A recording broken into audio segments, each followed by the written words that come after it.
Hey there, how's it going, everybody? Welcome to another edition of SaaS Metrics 101. And in this video, I'm going to take you through one of the most requested topics, which is churn rate. And specifically, we're going to be covering monthly logo churn rate. What is that? Well, monthly logo churn rate is the count of churned companies in a given month divided by the number of active companies from the prior month. This is a standard way that most companies calculate churn rate. And the reason that the denominator is looking at companies from the prior month is because we do not want to include any companies that are just getting started with our services in the current month. So we're excluding new bookings from the denominator. That is how you calculate logo churn rate accurately. So where does the data come from when it comes to calculating churn rate? So there's a few different sources that people typically try to pull from, namely cash flow, contract schedules, and an MRR events table. There's pros and cons to each, and I'll tell you what I think is the most accurate and how to actually do that. So cash flow really only works if you are collecting monthly subscriptions, particularly in Stripe. And these monthly subscriptions will essentially mimic MRR subscription data. However, it's mostly just payment data. And the payment data that's accessible through Stripe is faulty because if someone's credit card expires or a payment fails, that can get falsely interpreted as churn. And then when they get charged again the following month, it can lead to a double charge. So it can just cause some erratic behavior in your MRR counts. Now, when you look at contract schedule, this is essentially when you take a contract and you split it across the term of the contract, but you also prorate it by the term of the original. However, it also gets prorated by the day. And this is standard for an accountant's view. However, this does not work well when you're trying to calculate churn data because it essentially adds an extra month. Then we have what I'm calling our MRR events table. And this is essentially very similar to contract schedules, but without the daily proration. Now, this data set typically needs to be set up by someone on your operations team, either directly in Salesforce itself, or it can be done in a data warehouse using derived tables. So there's different data sources that companies can start from when it comes to calculating churn. And essentially what you have to do when you're looking at these different data sources is transform them into a logo level view per month, where you're looking at whether or not they paid in a particular month. Now, I just want to cover why cash flow doesn't work well for churn, and it's mainly because of payment failures. So if a company was supposed to pay their subscription in January, but it failed, then they will get retried and say they changed their credit card information. It would lead to a successful payment in the successive month, but it could lead to double counting. It essentially looks like they paid nothing in January and they paid double the amount in February, which that could look like a false churn and a false upsell. So that's why I don't recommend using cash flow data. However, if you have nothing else, it is a good starting point. Now, revenue schedules don't exactly work perfectly either, namely for the main reason of prorated revenue.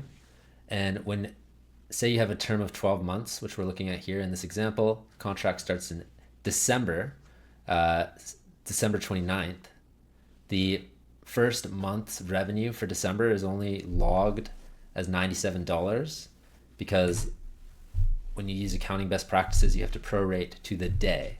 And that essentially splits December into 2 months. And it can, when you're looking at number of active companies per month, it can distort churn by essentially adding an extra month. So it will look like this company is active for 13 months when really they're only active for 12. And this is why this leads me to operational MRR. So operational MRR essentially models the subscription of the customer into monthly buckets. And it does essentially the same thing as a revenue schedule without daily proration. And this ensures we're not adding any extra months, which means we're not counting any extra customers when we're doing our churn logo counts. And also, it's not going to have the gaps that you would see from payment failures that could happen in a cash flow system like Stripe. So this is what operational MRR will typically look like. You have different types, which are flagging, new, churn, upsells, downsells, and you can use this to derive logo counts which you can then use to calculate churn. Now, if you haven't watched my video on MRR or gone through my series on how to build this type of table in Salesforce, I highly recommend you go and check that out. You can access it using the link I'm going to put in the video right here. And if you're watching on LinkedIn, go check out my YouTube channel. Okay, let's continue. So this is why operational MRR is the fix. Once you actually aggregate it by month, you get a perfect little count of when the customer was active and when they were not. So in this example, they're active in January and February, but in the month where there is $0, the record still exists, but they're paying $0. That represents a churned customer. So when you collapse that view of operational MRR to just a count and a month, you can then derive a clean view of the status of that customer and whether or not they're actively paying you or if they are churned.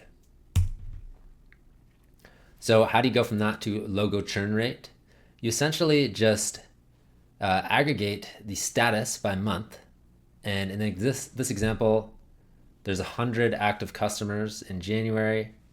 There is 98 in February, so on and so forth. You do the same thing to count how many churned customers there are per month.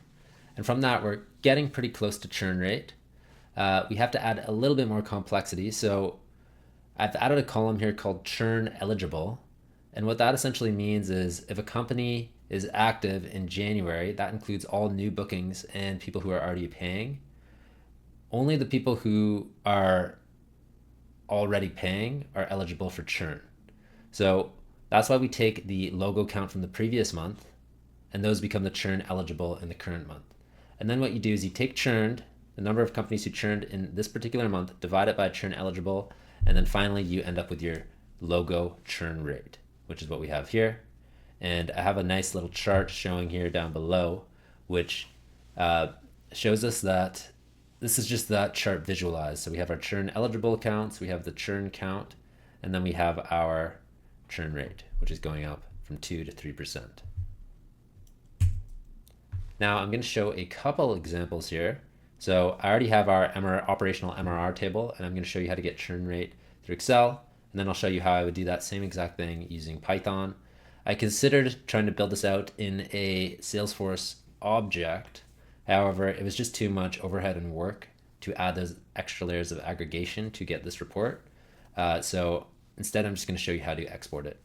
Now, if you want to get to the point where you have this data where you can build churn reporting, I'd highly recommend you go and check out my free ebook where I explain how you can build an MRR dataset in your Salesforce that looks exactly like this. It's a perfectly clean revenue waterfall telling you exactly where the churn, the upsell, and the downsell is happening in each month. And you learn how to do that all for free in my ebook. And if you want to work directly with me, you can also book a call with me directly using my Calendly link, which I'll put in the description or the comments below. So let me show you how to get churn reporting. And this is going to be our end goal, is to get a report that looks like this. So here we have our MRR table. And this is going back to when this company first started. You can see all the new bookings they've added, all the churns, all the little downsells and upsells. So we're going to start by exporting this. So I'm going to export details only and XLSX format.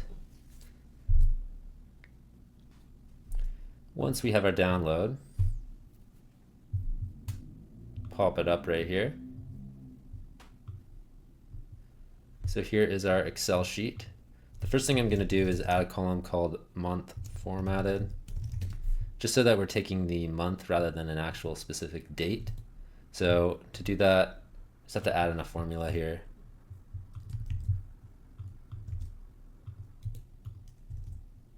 So that's just text of this field, and then I'm going to change that to E2,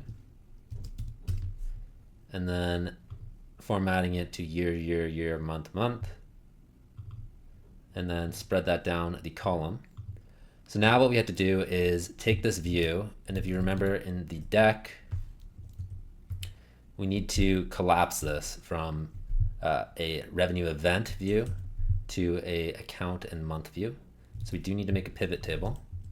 So let's insert a pivot table here, and we will slide this over. We're going to go with the account name. We'll go with the month formatted. And then we also need the amount.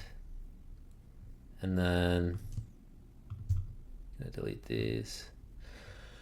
Okay, so we have that information. I'm going to format the pivot table. We'll don't need the subtitles. We don't need the grand totals. We want tabular format. And we would like to repeat all label items. Okay, so here we have our pivot table where we have our account name, the month, and the sum of the amount for each month. Now, here's an example where a company churned because they have a record here and it adds up to 0. So now I will take this data. I'm going to paste values. And then we're going to add a status column that's going to tell us whether or not this customer is active or churned. So essentially we just need to check if in this month for this account, if they are greater than 0, you apply that down. And then now we have here a company that churned, and then you can see all the other months where they were active. So now we have to summarize this table again to get our count of status. So I'll do another pivot table.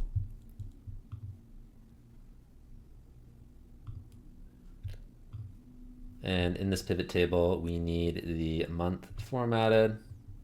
We need the status as the columns. And then we need a count of the accounts. And then I'm going to take off grand totals. So now we have here all the active customers.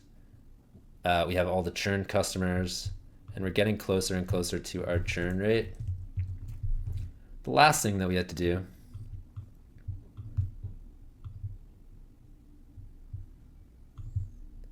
is we need to calculate the churn rate. So if you remember from the slide deck,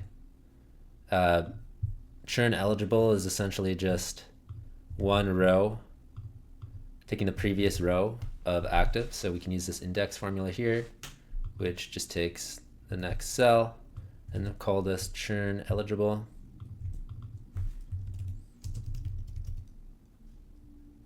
Eligible. And then we will bring this down the whole length of the formula here. And then now we can finally calculate our churn rate, which is simply churned divided by churn eligible.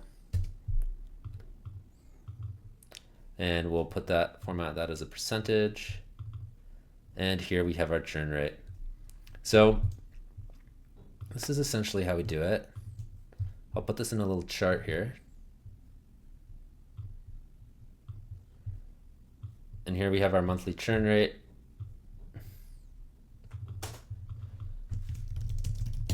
This is me just showing you how to do this in bulk because we're working with a lot of data here, a lot more data than in this little example.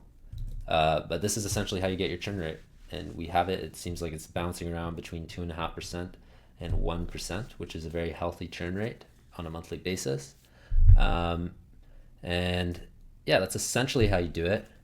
Now, just to get a bit more advanced, since some of my audience does watch some of the Python components of my videos, I will show you how to pull that same data set with Python. So you have our notebook open, we're authenticating, we're going to set our filters so that it's only getting the data before September. And then we're going to go ahead and pull all our data sets. So this is the same thing as downloading this report. I have the same exact query. It just pulls all this data into here. Now, let's aggregate by month and account. So that was the second step that I took you through. And now we just have the month, the account name, and the amount. Then what we do is we add that condition. If the status is more than 0, or if their amount is more than 0, they're active, otherwise it's churned. So that just adds this column. Then what we do is we pivot on status to calculate how many status are active, and then we also shift active down one row to get churn eligible. We have our churn data frame here. So this was the same data set that we already had here in Excel. And then to get churn rate, you simply divide the churned row by, or column by churn eligible. And now we have our churn rate. So two different ways to pull the same data set. This just cleans up the data frame.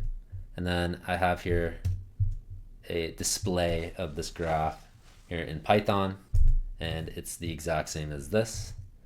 And that's essentially how you pull churn rate. It gets a little complicated because of all those data transformations. But what I hope I showed you was that through all this, the key to having accurate churn data is to have a clean operational MRR table, which you can derive from your contract architecture. And this works on monthly subscriptions as well as annual contracts.